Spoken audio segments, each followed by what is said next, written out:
Wood Elves are widely considered as masters of hit and run tactics. While they can certainly do it well, this is not their biggest strength in campaign battles. Their real strength lies in incredibly powerful generic lords, excellent missile units and monsters, and easy access to life magic and Mortis engine effects. But despite all of that, they are also one of the easiest factions to throw away if you play them like a normal ranged army.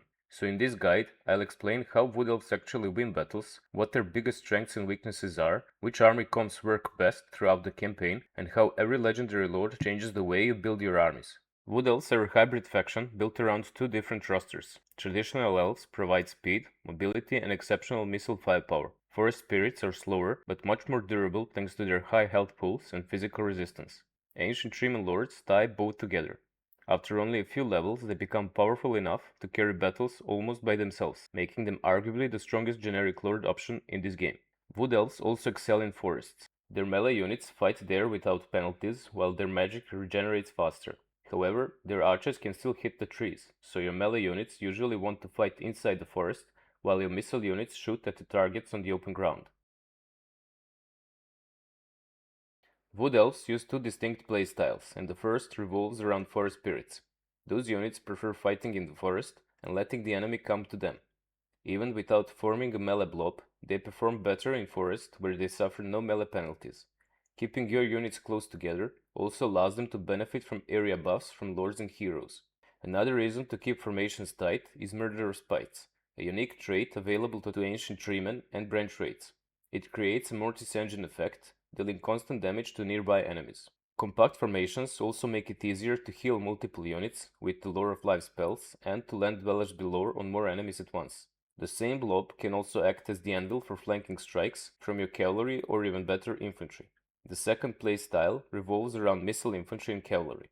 These armies rely on kiting rather than hit and run tactics. Almost every missile unit can fire while moving and shoot in 360-degree arc, except Glade Guard, which can only fire forward. Most missile units also have vanguard deployment, making this tactic even easier. Deploy as close to the enemy as possible while staying at a safe distance, then slowly fall back towards the edge of the map while constantly firing. Control spells and abilities are essential, allowing you to root priority targets or stop enemy units that get too close. Despite their relatively small roster, Wood Elves have answers to almost every type of enemy. They have excellent armor-piercing damage, strong anti-infantry and anti-large options through magic and missiles, and hard-hitting melee units. Regardless of the army you're using, Wood Elves do not win by holding a battle line. They win by controlling engagements. Instead of fighting the entire enemy army, isolate one section, overwhelm it with focus damage, and then move on to the next target.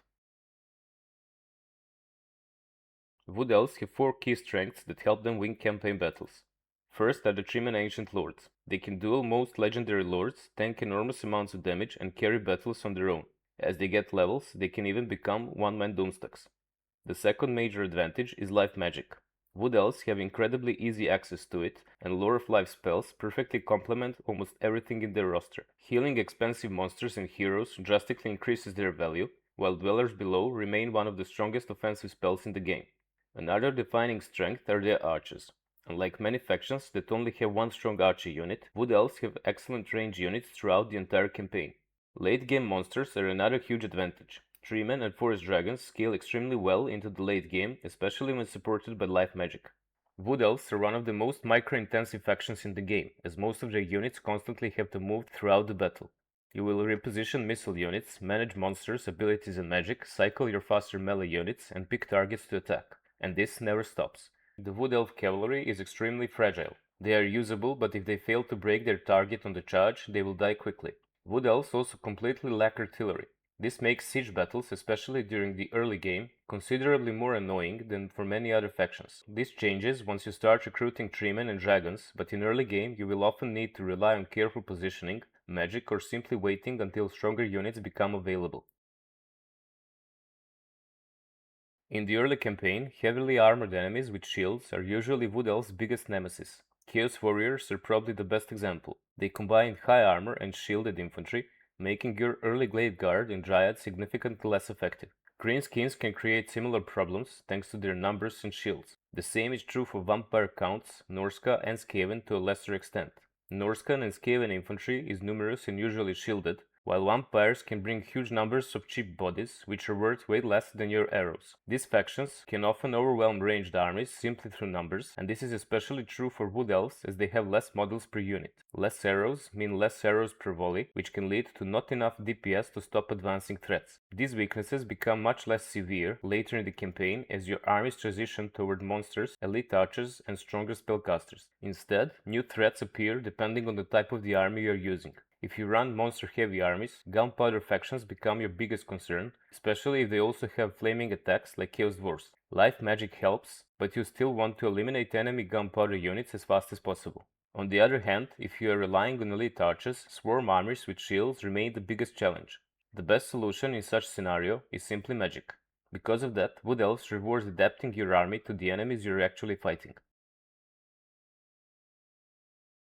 Wood Elves have several strong progression paths when building armies. The first and most obvious option are missile-focused builds. Multiple lines of archers supported by a couple of heroes are the backbone of many Wood Elf campaigns. If you are building this type of army, one of the best lore traits to look for is Talon of Kurnus, which increases the range of your missile units in the army. Waystalker heroes are excellent addition thanks to Prey of Anatrema, an ability that roots enemy units while reducing their missile resistance by 20%.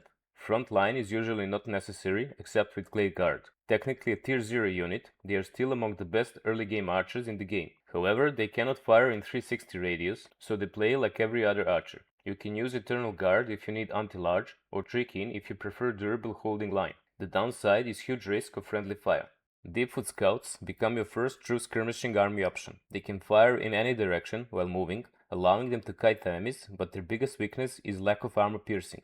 This is where Wave Watchers come in, your true endgame archer unit. They keep all benefits of Deepfoot Scouts, but with heavier punch and longer range. The second option are melee builds centered around Forest Spirits. Dryads are excellent unit which can form the backbone of early armies. They can perform even better than Glade Guard during the early campaign.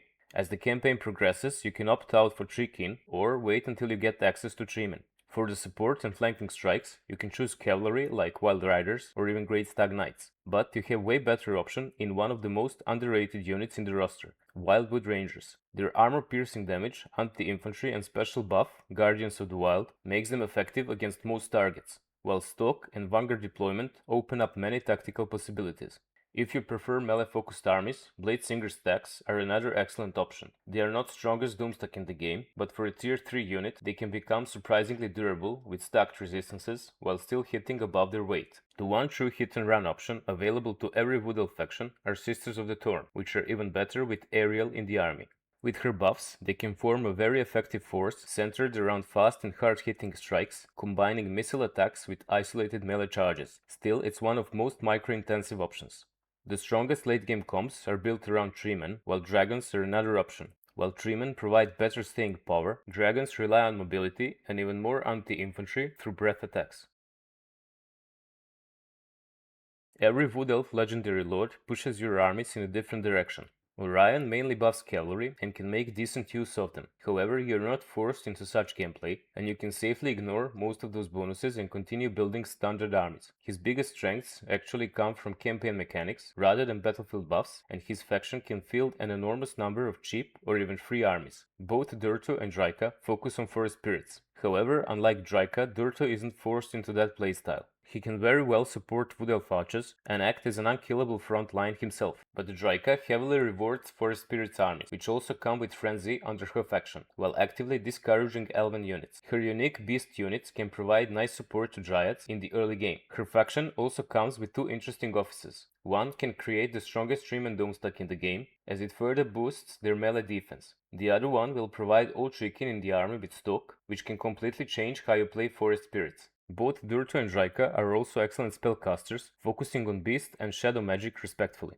Sisters of Twilight encourage a very different approach, and heavily focus on missile units and flyers. Most notably, they completely transform Hawk Riders. Normally, Hawk Riders are underwhelming. Their damage is low, they're expensive, and not really worth recruiting. But Sisters completely change that, as they provide all Hawk Riders with Volley of Kurnus ability. This is a devastating active ability, capable of deleting entire units. A full Hawk Rider stack becomes one of the strongest Doom stacks available to the Wood Elves. The Sisters also have access to one of the most interesting offices, which provide Forest Spirits units with Regen. It's not essential, as you already have access to healing through life magic, but it's nice in the early game with Dryads. Even Ariel isn't Legendary Lord, she deserves special mention because she's one of the best legendary heroes in the game. She is one of the strongest spellcasters and has solid synergy with Orion in the army.